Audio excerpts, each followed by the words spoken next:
उसे शाहकार होता है। ये दोनों वो हस्तियां हैं जिनके बगैर ना तो हमारी कोई पहचान और ना ही शिनाख्त है। वालिदैन औलाद की महबूबा का सहारा है, दुनिया में बेहतरीन सहारा है।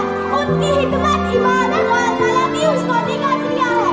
सबसे बड़ी सआदत माँ बाप की है हिकमत, सबसे बड़ी सआदत माँ बाप की है हिकमत, सबसे बड़ी इबादत माँ बाप की है हिकमत।